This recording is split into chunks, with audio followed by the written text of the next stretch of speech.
बच्चों ये तो आपने देखा जो आपकी इन्फिनेटिव वर्ब है उसका पैसिव वॉइस बनाना। लेकिन आपने अब तक जितने भी पैसिव वॉइस बनाए हैं आपने देखा कि ऑब्जेक्ट से पहले आप प्रीपोजिशन बाई का प्रयोग करते हैं। कोई भी सेंटेंस बनाए आप तो आप प्रीपोजिशन बाई का प्रयोग करते हैं, यानी ऑब्जेक्ट से पहले आप बाई का प्रयोग करते हैं।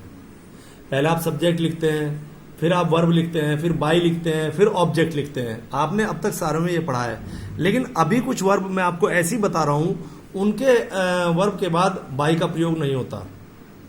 उन वर्ब के बाद कभी भी बाई का प्रयोग नहीं होता। पैसिव वॉइस का मैं ये पता है कि ऑब्जेक्ट से पहले में बाई का प्रयोग करना होता है। लेकिन देखिए कुछ अपवाद है इसमें, कुछ ऐसे अपवाद हैं इन वर्ब के बाद हम कभी भी बाई का प्रयोग नहीं करते हैं। तो समझे नोट, कुछ वर्ब के पश्चात पैसिव वॉइस में बाई के स्थान पर अन्य प्रीपोजिशन का प्रयोग किया जाता है। जैसे समझिए नो, KNOW नो, ऑब्लाइज।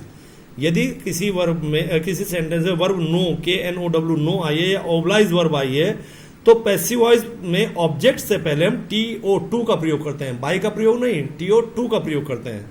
समझिए सेंटेंस, सब्जेक्ट इसमें क्या है? We, verb KNOW।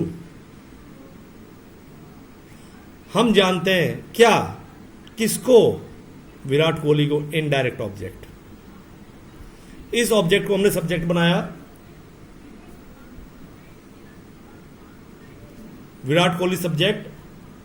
अब ये क्योंकि प्रेजेंट वर्ब की फर्स्ट फॉर्म में प्रेजेंट इंडेफिनिट है तो प्रेजेंट इंडेफिनिट पैसिव वॉइस में इसका प्रयोग होगा, और पैसिव वॉइस में मेन वर्ब की थर्ड फॉर्म का प्रयोग हुआ।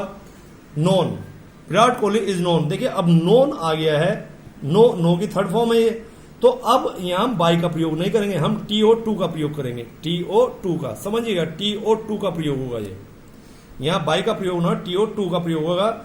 और उसके बाद ऑब्जेक्ट लिखेंगे हम, वी का ऑब्जेक्ट अस। तो सेंटेंस बना Virat Kohli is known to us, by us नहीं। बहुत ध्यान से, ये वाला बहुत ही इंपॉर्टेंट है, ये मोस्ट इंपॉर्टेंट है। ये सेंटेंस KNOW नो वाला सेंटेंस बोर्ड में बहुत बार पूछा गया है। बच्चों ध्यान दो, KNOW नो वाला सेंटेंस बोर्ड में बहुत बार पूछा गया है। तो Virat Kohli is known to us. अगला सेंटेंस देखें, subject she will oblige, verb will oblige, ये वर्ब है।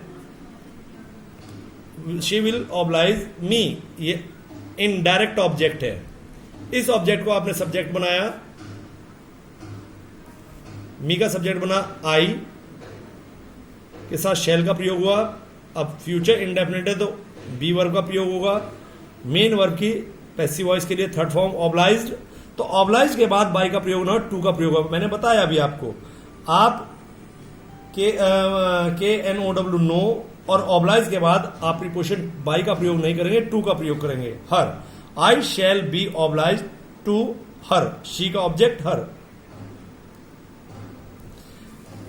अब दूसरा, ये तो जिसके साथ आप टू प्रीपोजिशन का प्रयोग करते हैं।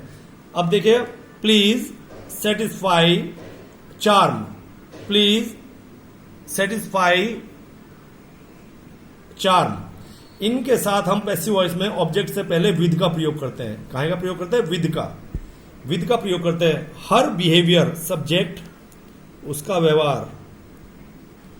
प्लीजेज आनंद देता है, आनंदित करता है। वर्ब एवरीवन, प्रत्येक व्यक्ति को। ऑब्जेक्ट किसको? Indirect object. ये ऑब्जेक्ट बनाया आपने सब्जेक्ट। वर्ब की फर्स्ट फॉर्म में एस लगा है तो आपका प्रेजेंट इंडेफिनिट है। पैसिव वॉइस के लिए इज का प्रयोग। मेन वर्ब की थर्ड फॉर्म, प्लीज की मेन वर्ब की third form. Everyone is pleased, अब प्लीज के साथ प्रीपोजिशन कहां आएगी? With. Her behaviour, everyone is pleased with her behaviour. अगला वीडियो देखते हैं।